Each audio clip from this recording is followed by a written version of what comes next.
I'm determined on running, but I think it's important that I lay fears.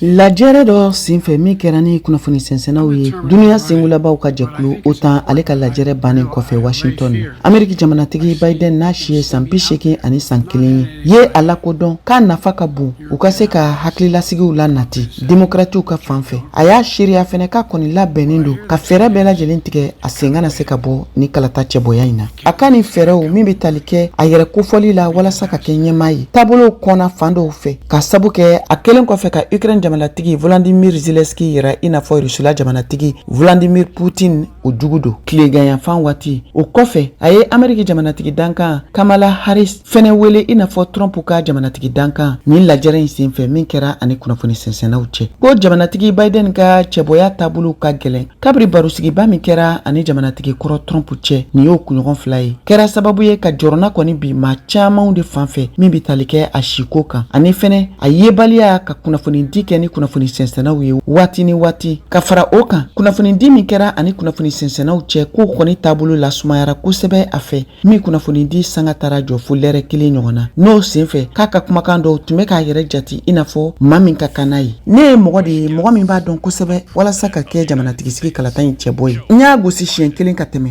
wa n bɛna gosi tuguni nin kɛra jamanatigi Biden ka laseliw ye ka ɲɛsin jamanatigi kɔrɔ Trump ma ale min jatilen don Ameriki jamana fanga tariku kɔnɔ i n'a fɔ États-Unis jamanatigi kɔrɔba Biden y'a lase k'a tiɲɛ ka kuma a ka tiɲɛ kan nka ko k'a ka baaraw lase a ye minnu daminɛ jamanatigi kɔni ɲɛsina gɛlɛyamisɛnnin camanw ma min y'a to ko demokratiw ka tɔndenw caman k'a laɲini k'a k'i sen bɔ ni jamanatigi sigi kalata in cɛbɔya la min kan ka kɛ ɲinan san 2024 ko n'a tɛna se ka Trump gosi wele bilala ka taa wasadenw ma minnu bɛ chambre kɔnɔ alamisadon wula fɛ u ni kunnafonidilaw cɛ kunnafonidi bannen kɔfɛ jamanatigi Biden kɔni y'a yira jɛlenya ka k'ale bɛ Madame Harris de kɔkɔrɔma don o min jatilen don i n'a fɔ Ameriki jamana ɲɛmɔgɔ dankan o ka se k'ale plasi ta ni ko gɛlɛnya a sɔrɔ wa a ko fɛnɛ ko n'a ta o ta k'a kɔni jigi b'a kan fɛnɛ ko demokratiw ka tɔnden caman wɛrɛw bɛ yen minnu fɛnɛ bɛ se ka ye Ameriki jamanatigi sigi kalata in cɛbɔya o gafew la.